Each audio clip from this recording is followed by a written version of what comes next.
kama unajua kuna ile kuchoma hapo kwenye koromeo. Afu kuna ile kuslay, kuchinja. Sasa of course nadhani kuna taarifa zaidi ambazo tutazipata leo kutoka polisi ambazo zitakuwa zitafafanua baadhi ya mambo, lakini kwa update tu ndio hiyo. Ukitaka kufuatilia baadaye kwenye mitandao huko EATV na EA Radio unakutana nazo hizi kwa undani. Polisi wakitoa taarifa pia tutakuwa nayo kama tutakuwa tujaondoka hapa.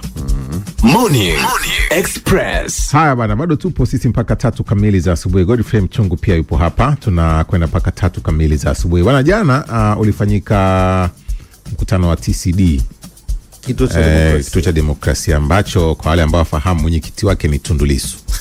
Tundu Antipas Lissu. Mnacheka. Yaani kwamba unajua ule mkutano ulivyokuwa unafanyika, nilikuwa naangalia wajumbe wa mkutano. Wajumbe ni vyama vyote vya siasa. Vyote. Sasa kiwemo Chadema yenyewe, CCM, ACT, CUF wote wapo. Sasa macho makubwa bwana alikuwa pale kwa makamu mwenyekiti wa chama tawala, alikuwa akisikiza maelekezo mwenyekiti wa kituo cha demokrasia. Kile kituo kina tabia sio tabia, ni utaratibu wa kurotate madaraka. Kwamba safari hii achukue chama hiki, safari hii wachukue hawa. Kwa safari hii kipo Chadema na mwenyekiti wa Chadema ndio akachaguliwa kuwa mwenyekiti. Sasa jana Jumatano tarehe 2, mwenyekiti wa kituo hicho Tundu Lissu ameongoza kikao hicho, ambapo pamoja na mambo mengine kikao hicho kimejadili kuhusu umuhimu wa kufanyika kwa reforms kuelekea uchaguzi mkuu unaotarajiwa kufanyika mwaka huu 2025. Sasa baadaye nje akaulizwa na vyombo vya habari mbalimbali kuhusu msimamo wa TCD. Sasa ule rasmi mtu tuambie, sawa, mkutano kwa unajaribu kuelezea umuhimu wa hizi reforms, TCD msimamo wenyewe ni upi sasa? Kituo kama kituo. Kama chama tunajua kwamba nyie nginja hamuendi au haufanyiki. TCD sasa sababu ndio vyama vyote na wewe ndio kiongozi. Nasemaje? Wewe ndio mwenyekiti, unaweza ukatoa neno kama sisi tunaamua hivi, mnaamuaje? Sema ni pengine katika vyama vitano ambavyo mnaunda TCD, ni chama kimoja ambacho ni chama dola pale msaka kinasema akikubaliana na hoja hiyo. Hoja yao imekalia kwenye engo gani? Kwa sababu mantiki ambayo inatangazwa kutoka upande wao kwamba maboresho haya yalishafanyika na rais juzi kwenye baraza la Idi alieleza hivyo, au anasemaje, ni kwamba wakati utoshi ama nini? Hoja yao iko katika kutokubaliana na hicho. Hoja ina range kutoka muda hautoshi, na hii hoja ya muda hautoshi mimi nimeanza kuisikia mwaka 92 tulipoingia kwenye mfumo wa vyama vingi vya siasa. Muda hautoshi kwa marekebisho yaliyopendekezwa na tume ya Nyalali kwenda kwenda mwaka 95, uchaguzi wa kwanza wa vyama vingi. Tulizungumza masuala hayo tukasema muda hautoshi mwaka 2014 wakati wa mchakato wa katiba mpya kwa tume ya Warioba. Tumeanza haya ambayo tunazungumza leo, tunasemana tunaambizana muda hautoshi, yalizungumzwa na kikosi kazi cha rais toka 2021, yamezungumzwa na katika mazungumzo kati ya rais na watu wa CCM na Chadema 2022 2023. Kwa hiyo lugha ya muda hautoshi ni lugha ambayo ina umri wa zaidi ya miaka 33. Haitusumbui tena. Haya, mwenyekiti huyo wa TCD akizungumza na vyombo vya habari nje tu ya mkutano ule jana, sema wajumbe wa TCD wenyewe wamesema muda hautoshi. Kwa wanabishana mwenyekiti, wanamchunga muda hautoshi wa kufanya hizi reforms. Yes, ni ukitazama hiyo jana kikao na ile picha ya Mheshimiwa Lissu na Mheshimiwa Wasira, kuna falsafa moja inasema picha moja inaongea maneno 1000 na video moja inaongea maneno milioni 1. Sasa ukiwaangalia walivyokuwa wanatazamana kusalimiana, alafu wote wanakuwa wanaamini katika mitazamo hiyo tofauti. Sasa kwa mfano hii TCD imekuwa sasa ikiwaunganisha vyama vyote na wadau wa kisiasa kujadili, cha kwanza, hali nzima ya demokrasia ya nchi yetu, masuala mazima ya mfumo wa uchaguzi na sheria zake.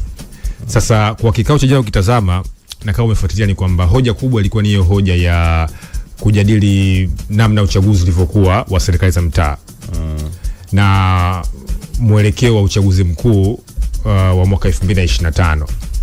Na ukitazama Mtei ni kwamba kulikuwa kuna wadau vyama vyote ambavyo vinaunda hichi kikao. Kuna kwamba huu muunganiko.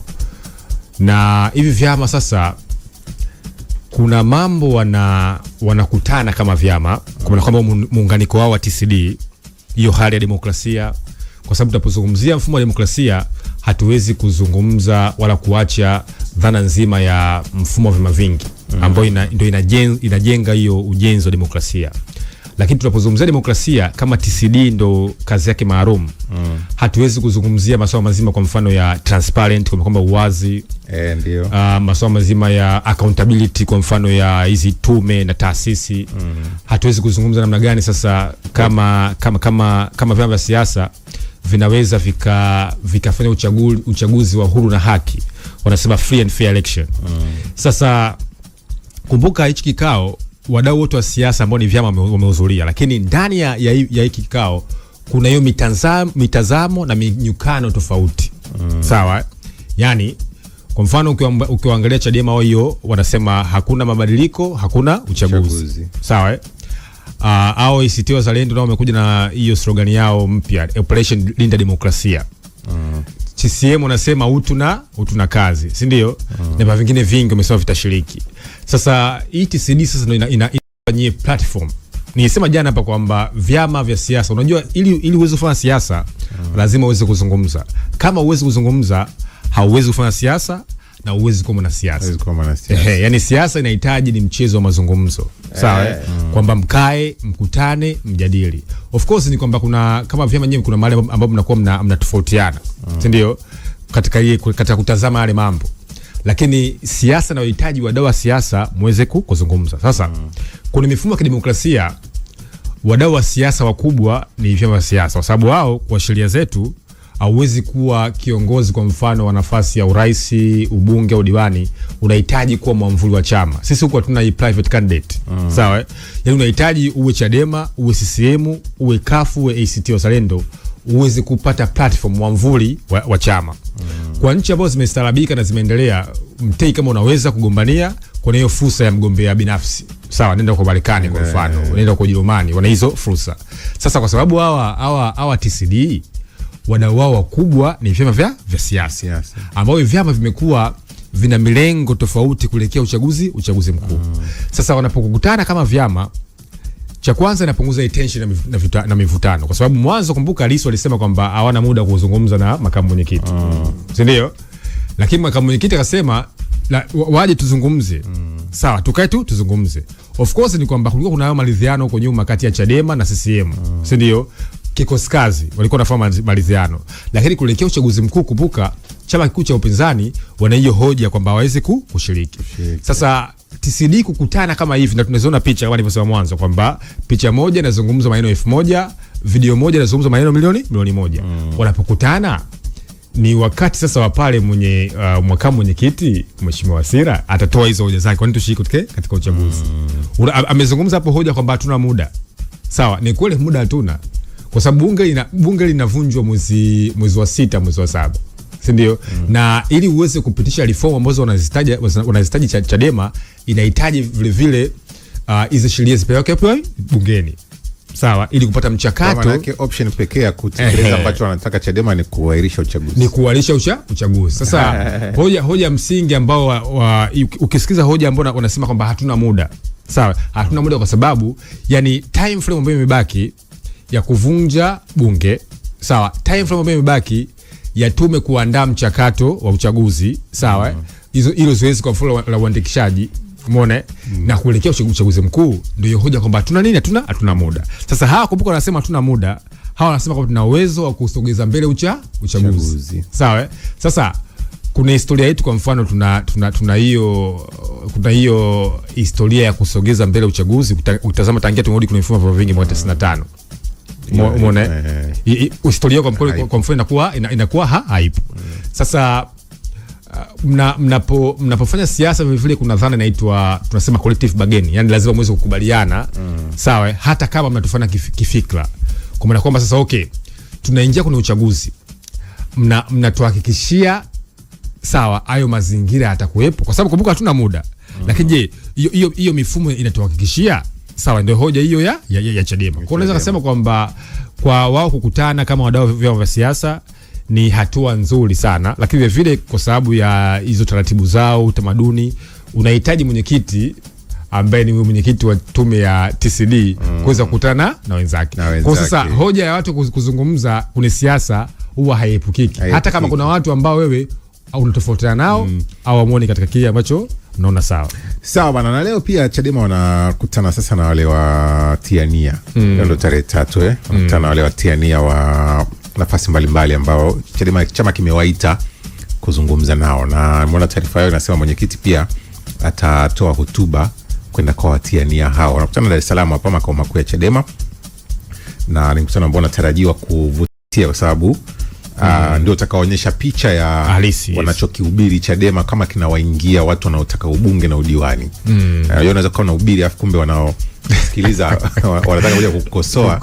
Utaona kwa sababu Chadema wenyewe wanasema 1% kubwa ya wanachama wao wameshawaelewa kwamba uchaguzi sio muhimu kama hakuna hayo mabadiliko. Sasa wagombea ndio tuwaone sura zao kwamba na wenyewe wamekubali au na wenyewe walikuwa wanatamani kushiriki uchaguzi. Tutaiona kwenye eneo hilo, si ndio ndugu zangu? Sawa. Morning Express. Haya bana, sitimishe na hii ya mwisho ambayo ni kutoka kule Zambia, Lusaka, ambapo rais wa Zambia Hakainde Hichilema amewaonya mawaziri wake dhidi ya utovu wa nidhamu, akisema baadhi yao wanatoa siri za serikali wakati wamelewa.